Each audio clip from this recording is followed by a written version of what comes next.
Welcome to the 700 Club. Abortion advocates are gaslighting Americans using scare tactics and misinformation. One false claim that women who have complications during pregnancy won't be able to get the treatment needed to save their lives. Pro-life groups are pushing back against this fear-mongering designed to frighten voters into opposing any restrictions on abortion. Medical reporter Lori Johnson exposes the truth behind the lies. Kansans who voted to keep abortion legal may have done so because they fell for a common yet incorrect scare tactic.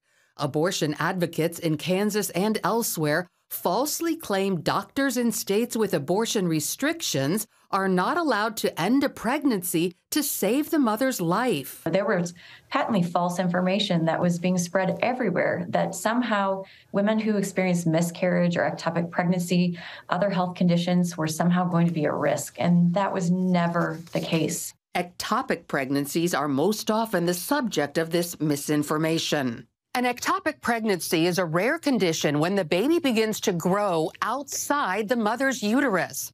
The child cannot survive an ectopic pregnancy, and if left untreated, it could cause the death of the mother as well. Unfortunately, the American people have been gaslighted by the abortion industry. Doctors are pushing back on what they call fear-mongering. Well, this is just a false dialogue.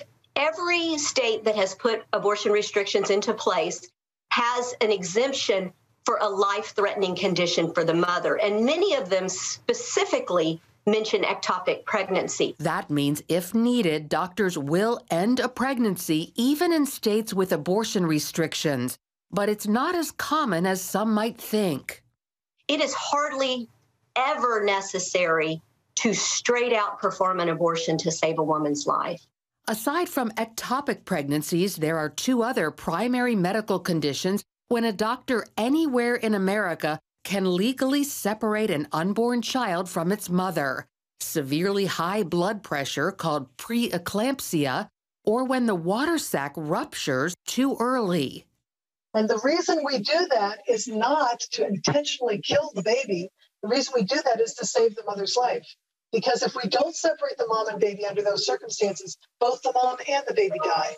Whereas if we separate them, then the mom has a chance to live. But this is very different than the intent of an elective abortion.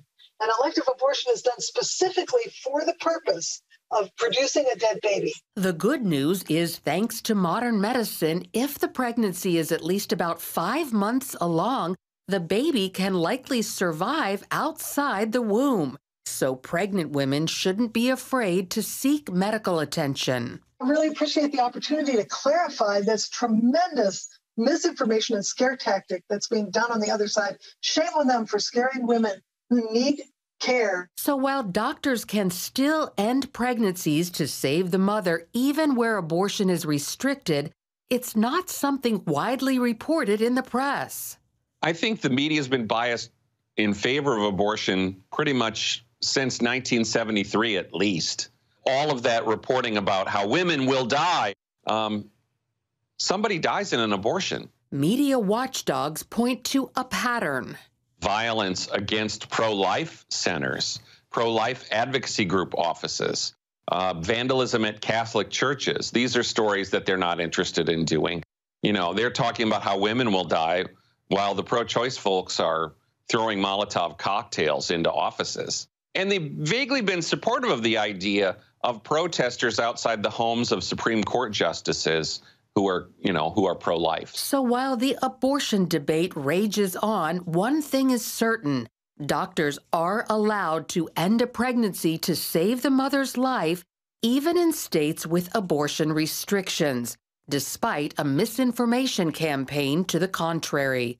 Lori Johnson, CBN News. Well, welcome to post-Roe America. The disinformation out there, the ongoing political battles. This isn't going to be resolved anytime soon because passing legislation is a very messy affair. Lots of different positions get heard. Lots of different viewpoints are put into play. There's not going to be one uniform standard, and literally every single state legislature is having to grapple with this. I just hope that they grapple with it without the misinformation. Well, yesterday, the Biden administration took more steps to establish federal protections for abortion. Ephraim Graham has that story from the CBN Newsroom. Ephraim?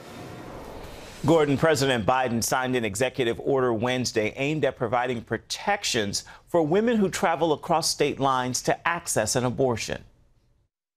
This executive order also helps women travel out of state for medical care. Secretary Becerra is going to work with states through the Medicaid to allow them to provide reproductive health care for women who live in states where abortions are being banned. The White House says as part of the order, states that have not banned abortion will be able to seek Medicaid waivers to help treat women seeking out-of-state abortions. It also ensures healthcare providers comply with federal non-discrimination laws when it comes to medically necessary care, and promotes research and data collection on maternal health in America. Also on Capitol Hill, Senate Republicans are hoping Senator Kyrsten Sinema will oppose the Democrats' new tax and spending measure.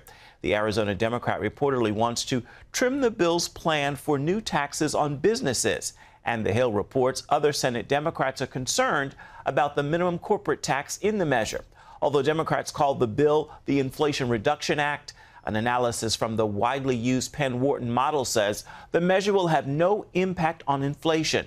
Other analysts say it's a bad idea to raise taxes in the face of a likely recession. And speaking of the economy, the latest jobs report shows 260,000 Americans applied for unemployment last week. That's an increase of 6,000 from the previous report. And now Walmart has announced it's laying off hundreds of corporate workers in a restructuring bid. Last week, the retail giant warned of falling profits as high prices force consumers to spend less on discretionary items, and supply chain problems resulted in too much inventory. That led the company to announce a restructuring of its merchandising, global tech, and real estate divisions.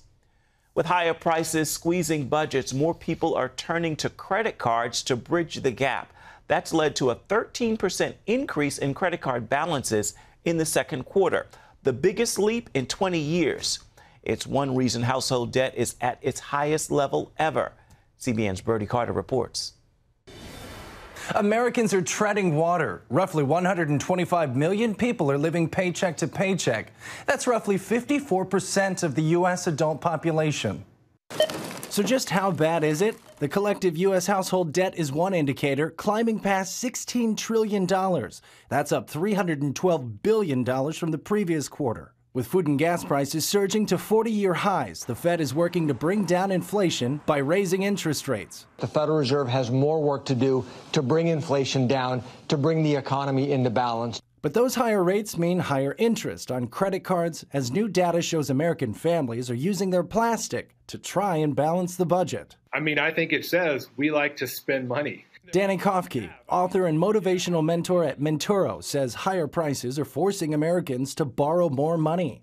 The problem is, using credit cards only puts consumers deeper in the hole. Let's say you rack up $5,000 on your credit card, figuring you can make the monthly minimum payment of $100 with an 18% interest rate. By the time you're done paying off that $5,000 debt, it will have cost you over $12,000, and it will take you over 22 years. Years, right? Not months. Kofke says many people don't consider the total cost beyond the minimum payment, which explains why credit card balances surged $46 billion this quarter, the largest gain in 20 years. So that's why debt, it's so tricky. And we'll even go back, to Proverbs. The borrower is servant to the lender, right? Solomon wrote that over 2,000 years ago, before there were Walmarts, Targets, and the only Amazon was a river. So what can you do to bring down monthly costs? Some families are stretching their dollars at the dollar store. It's convenient. It is a lot cheaper than going to a regular grocery store. Not all the food there is great, but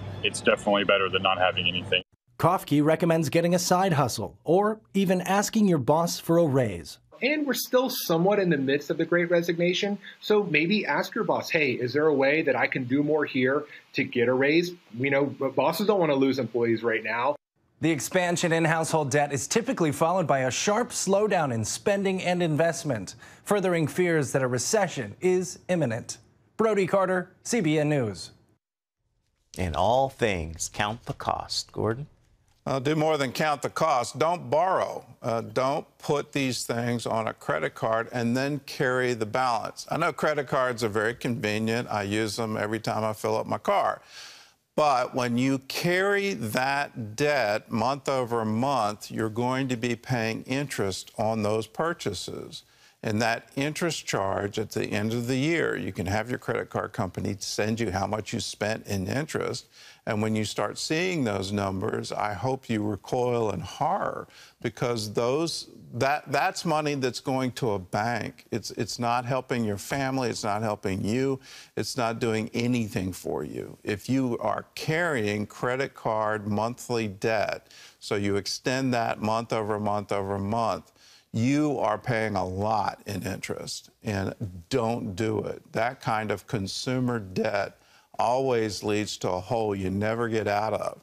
When that economist was talking about, you go out and let's get new living room furniture and spend $5,000 and then pay the minimum, he's absolutely right. At the end of that period of time, you're going to be paying more than double for that same living room. It's going to really cost you. Save for these large expenses. Save first, then make the expense from your cash reserves, and you will always end up ahead.